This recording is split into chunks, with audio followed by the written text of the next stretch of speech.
بسم اللہ الرحمن الرحیم، حامدن و مصلیًا ان خان ریسرچ سوسائٹی سے حاضر خدمت ہے آپ کا بھائی مفتی نذیر احمد خان۔ آج کا موضوع ہے اعتکاف کے فضائل و احکام۔ اعتکاف کی سب سے بڑی فضیلت یہ ہے کہ اللہ کے نبی صلی اللہ علیہ وسلم نے پوری زندگی اعتکاف کی پابندی فرمائی ہے، اور اعتکاف اگرچہ سنت ہے لیکن اللہ کے نبی صلی اللہ علیہ وسلم نے اعتکاف فرض کی طرح فرمایا، یعنی جیسے فرض کی پابندی کی جاتی ہے اسی طرح اللہ کے نبی صلی اللہ علیہ وسلم نے پوری زندگی اعتکاف کی پابندی فرمائی۔ اور جیسے فرض کی قضا ہوتی ہے، سنت نفل کی قضا نہیں ہوتی۔ اللہ کے نبی صلی اللہ علیہ وسلم نے ایک دفعہ سفر کی وجہ سے اعتکاف نہیں فرمایا، تو جامع ترمذی کی روایت ہے، حضرت انس بن مالک رضی اللہ عنہ روایت کرتے ہیں کہ اللہ کے نبی صلی اللہ علیہ وسلم نے اگلے سال 10 دن کا نہیں بلکہ 20 دن کا اعتکاف فرمایا، پچھلے سال کے اعتکاف کی قضا بھی فرمائی۔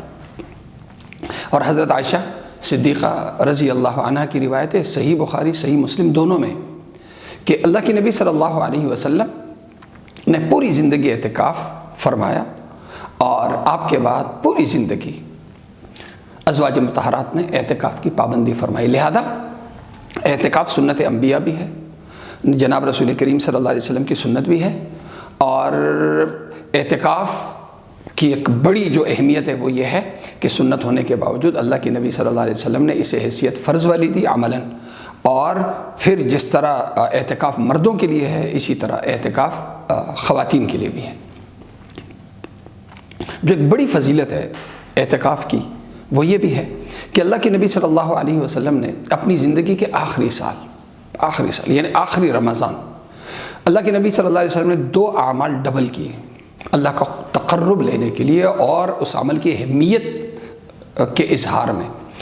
ایک رمضان میں اللہ کے نبی صلی اللہ علیہ وسلم حضرت جبریل امین سلام علیہ کے ساتھ قرآن کا مراجعہ ہر رمضان میں 1 دفعہ کرتے تھے، لیکن اپنی زندگی کے آخری رمضان میں حضرت جبریل امین سلام علیہ کے ساتھ قرآن کا مراجعہ 1 دفعہ نہیں بلکہ 2 دفعہ آپ نے فرمایا، اور اعتکاف آپ نے اپنے آخری رمضان میں 1 نہیں بلکہ آپ نے 2 اعتکاف فرمائے۔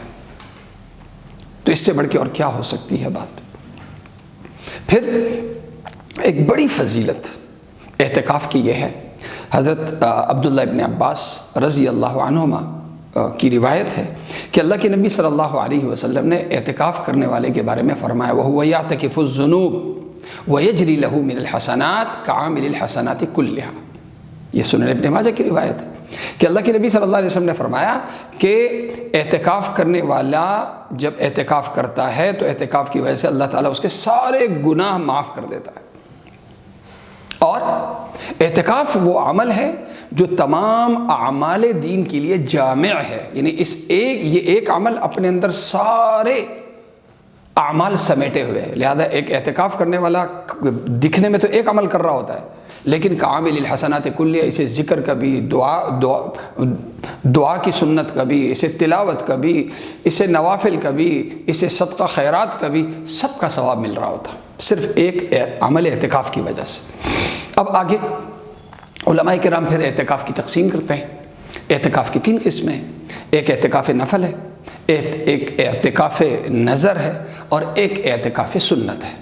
اعتکاف نفل جو مسجد میں ہم جب بھی داخل ہوتے ہیں دعا پڑھ کے داخل ہوتے ہیں، دایاں پیر پہلے داخل کرتے ہیں اور نیت کرتے ہیں اعتکاف کی، جو چند گھڑیوں سے لے کے چند گھنٹوں تک بھی ہو سکتا ہے، یہ نفل اعتکاف ہے۔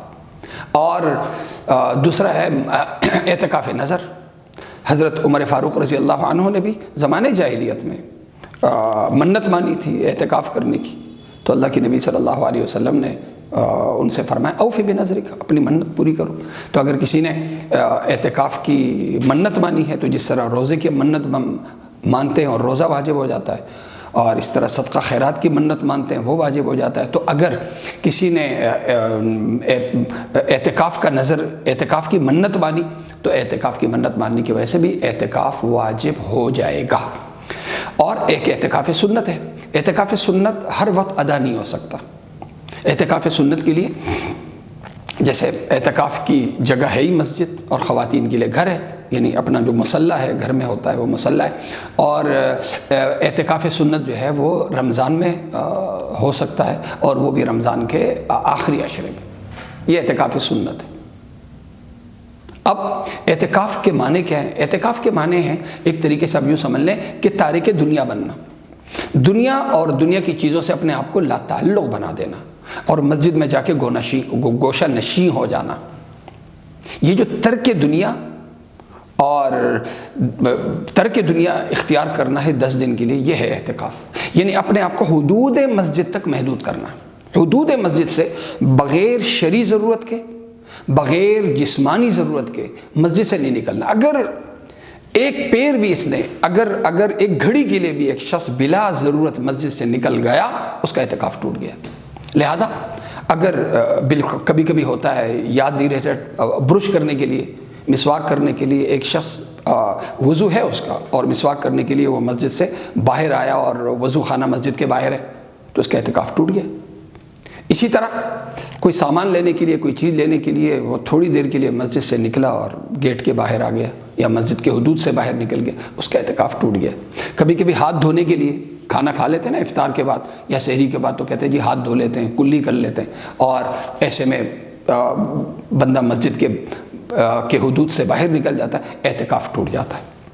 لہذا اعتکاف کی پابندیاں بڑی سخت ہیں، اپنے آپ کو حدود مسجد تک محدود رکھنا، اور بلا ضرورت مسجد سے نہ نکلنا۔ نکل گیا تو اعتکاف ٹوٹ گیا۔ لہذا اگر غسل کی عادت ہے اور غسل کرنے کے لیے بندہ چلا گیا، یا وضو نہیں ہے اور ویسے ہی منہ ہاتھ دھونے کے لیے صابن استعمال کرنے کے لیے مسجد سے نکل گیا، تو اعتکاف ٹوٹ گیا۔ لیکن ضرورت کے لیے، ضرورت کیا ہے؟ ضرورت یہ ہے کہ بے وضو ہے، وضو کرنا ہے، ضرورت ہے۔ باتھ روم ہے، باتھ روم کا تقاضا ہے، ضرورت ہے۔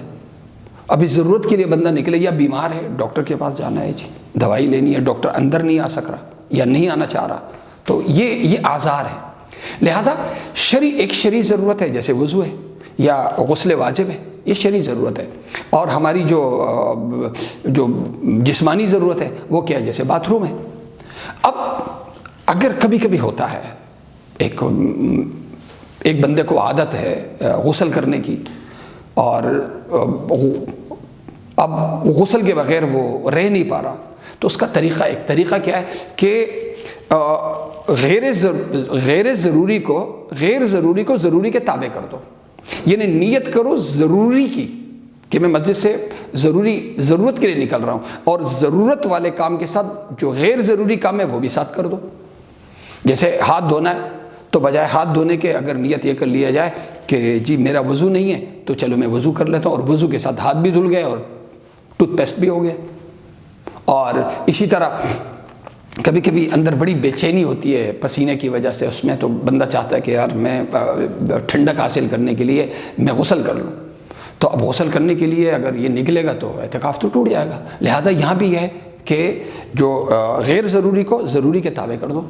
اب غیر ضروری ہے غسل، یہ بندہ جائے باتھ روم کی نیت سے جائے، اور باتھ روم میں اکثر باتھ روم جو ہے نا وہ ہوتے ہیں، وہاں غسل خانے بھی ہوتے ہیں، تو وہیں پہ اس کے ساتھ ساتھ جیسے باتھ روم کرے کپڑے اتار کے، اور کپڑے اتار کے ساتھ باتھ روم کے ساتھ 2-4 لوٹے جو ہے وہ اپنے اوپر ڈال دے، یعنی جو ایک سادہ سا غسل ہوتا ہے وہ غسل کر لے۔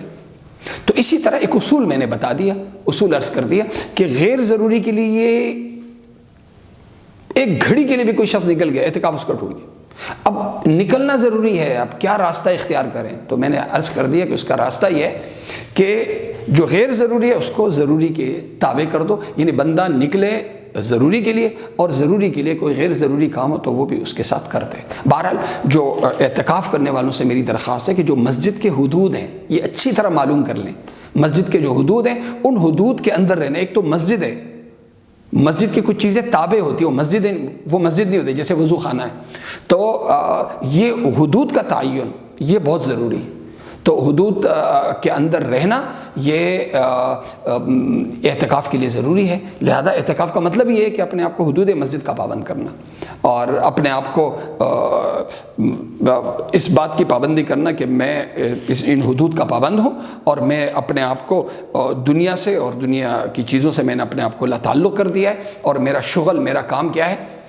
سیام رمضان، قیام رمضان، سیام رمضان، قیام رمضان، اور اعمال کی پابندی، دینی اعمال کی پابندی، اور دنیاوی اعمال سے اپنے آپ کو جتنا ہم دنیاوی اعمال سے ہم کنارہ کش ہو سکتے ہیں اپنے آپ کو کنارہ کش کریں، یعنی دنیا کی جو ضرورتیں ہیں اس کو کم سے کم پہ لائیں، کھانا کم رکھیں اور سونا کم رکھیں، یہ جو جتنی چیزیں اس کو کم سے کم، اور دینداری اور دینی اعمال کو ہم زیادہ سے زیادہ کریں۔ اس سے فائدہ کیا ہوگا؟ اس سے یہ ہوگا کہ اعتکاف کی وجہ سے اللہ تعالیٰ نے جن ہستیوں کو نوازا، اللہ تعالیٰ نے ان کے لیے ناممکن کو ممکن بنایا۔ اعتکاف میں جب اعتکاف کے اصولوں کی اور آداب کی پابندی کریں گے اور پھر اللہ تعالیٰ سے مانگیں گے تو ناممکن بھی مانگیں گے نا، اللہ تعالیٰ وہ بھی ہمیں عطا کرے گا۔ اللہ تعالیٰ مجھے اور آپ سب کو عمل کرنے کی توفیق عطا فرمائے۔ وآخر دعوانا الحمدللہ رب العالمین۔